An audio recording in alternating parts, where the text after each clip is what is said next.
Professionals and professionalism are a big part of today's society. Arthur Conan Doyle's Sherlock Holmes was the first story of a professional, and you can see the influence of this story in the main character of the TV show The Finder.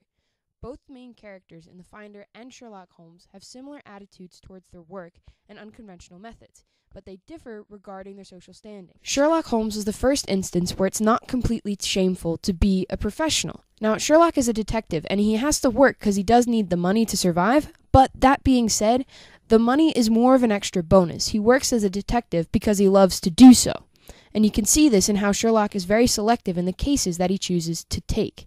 Walter is the main character in the TV show The Finder. He's a consulting detective, just like Sherlock. Also like Sherlock, although Walter needs the money he gets from the cases he works, he doesn't really care about it.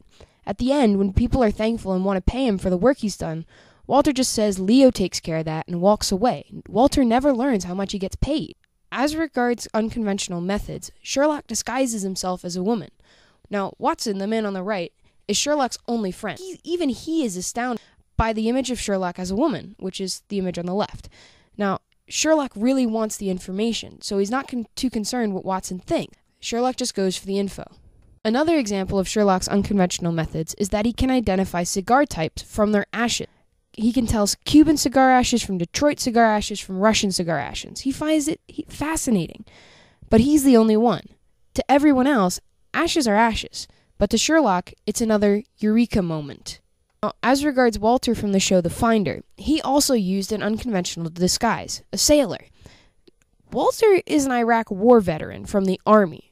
Army and Navy don't mix. Walter is not really thrilled to be dressed up as a Navy man, as you can see on the left, and he looks silly as his pants are too short for him. But, like Sherlock, he wanted the info. Just as Sherlock has cigar ashes, Walter has Walter math. It's something that makes sense just to him. Now, Walter can take all kinds of things that don't have numerical or monetary value, put them into an equation, solve the equation, and thus solve the case. Just as no one but Sherlock can identify cigar ashes, no one but Walter can solve Walter math. Now, as regards social standing, Sherlock and Walter are quite different. Sherlock is misunderstood by law enforcement, by pretty much everyone, really. He's loved and understood by his one friend, Watson. Watson's it. Sherlock is a true outcast. He is feared and disliked by society within which he lives. Walter, on the other hand, is not really an outcast. He's just a bit of a misfit. Walter is loved by law enforcement. However, he is often misunderstood by his clients. Walter can be off-putting, ask awkward questions, but it's not enough to cause the clients to take their business elsewhere. In the end, unlike Sherlock, Walter is still very much well-liked. In conclusion, it is clear that the story of Sherlock Holmes has had a profound influence on the TV show The Finder, both in regards to Walter's attitude towards his work and as regards the unconventional methods that Walter uses.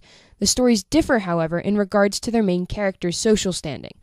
Walter is very well-liked, whereas Sherlock very much disliked.